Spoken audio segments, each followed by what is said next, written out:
সবার কিন্তু একটা স্কাই আলো চোখ দিয়ে বেরোবে।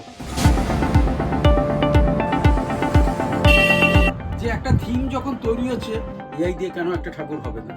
চলে এসেছি কুমোরটুলির বিখ্যাত ভাস্কর শ্রী ইন্দ্রজিৎ পালের স্টুডিওতে।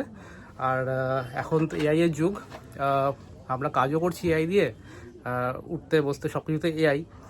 আর রোবোটিক্স আমাদের দুর্গাপুজোতে কীভাবে ঢুকছে সেটা কিন্তু ইন্দ্রজিৎ বাবু স্টুডিওতে না এলে এবার আমরা জানতেই পারতাম না।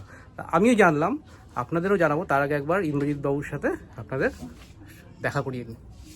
প্রথমে ভেবেছিলাম যে রোবট দুর্গা অডিয়েন্স কিভাবে নেবে। তখন আমার মনের মধ্যে এলো যে এটা তো এআই যুগ, এআই দিয়ে তো সব কিছু করছে, এআই দিয়ে এডিট হচ্ছে, সব কিছু যখন হচ্ছে এআই দিয়ে কেন একটা ঠাকুর হবে না। ঠাকুর রোবোটিক হবে, কিন্তু মায়ের আদলটা কিন্তু মায়ের মতনই রাখতে চাই। এদের যে আইগুলো আছে সবার, মা দুর্গা থেকে শুরু করে তার বাহন, তার ছেলে মেয়ে, সবার কিন্তু একটা স্কাই আলো চোখ দিয়ে বেরোবে। ইভেন তার শাড়িতেও কিন্তু অনেক এলইডি লাইট থাকবে, মানে একটা আলাদা রকম মানে একটা রোবোটিক এফেক্ট একটা রোবোটিক পড়বে। আচ্ছা, বাট যেহেতু প্যান্ডেলের সঙ্গে সামঞ্জস্য রেখে কিন্তু এটা করা হচ্ছে, মানে প্যান্ডেলটাও রোবোটিক হচ্ছে, তার রোবট থাকবে প্যান্ডেলের মধ্যে, তার মাঝখানে আমার ঠাকুরটা, ওগুলো যেমন একটু নড়াচড়া করবে, আমার ঠাকুরটা স্টিল থাকবে, বাট একটু যেমন অস্ত্রের মধ্যে একটু ব্লিঙ্ক করবে লাইটগুলো, অস্ত্রের মধ্যেও লাইট থাকবে।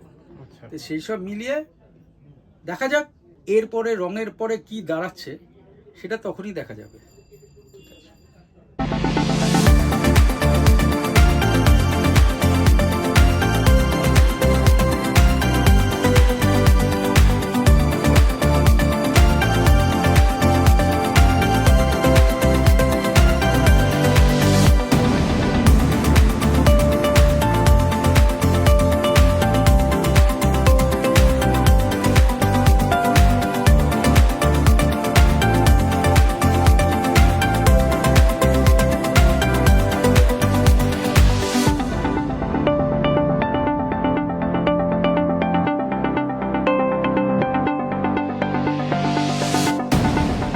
প্রতি বছর একটা না একটা আমার কাছে চমক থাকে।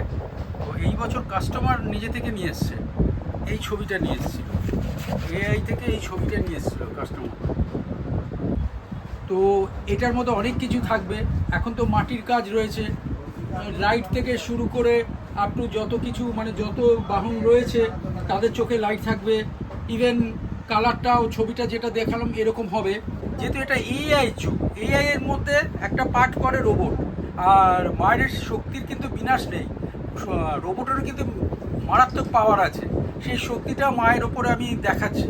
তাই বলে এই মা পুজো হবে না, পুজো হবে এইরকম একটা সাবেকি দুর্গা। আমার পেছনে যেটা রাখা আছে এইরকম সাবেকি দুর্গা। যেহেতু এটা এআই যুগ, তো যেহেতু একটা রোবোটিক প্যান্ডেল, সব কিছু রোবটের মাধ্যমে হচ্ছে, তার জন্য আমার ঠাকুরটাকে করা। যার জন্য এই ঠাকুরের যখন পুরো কাপড় পরানো হবে, এবং যেরকম কাপড়টা পরানো হবে এই কাপড়টার মধ্যেও লাইটিং থাকবে, সব কিছু মিলে একটা রোবট দুর্গা আমি এবার করতে যাচ্ছি। আশা করি আপনাদের ভালো লাগবে।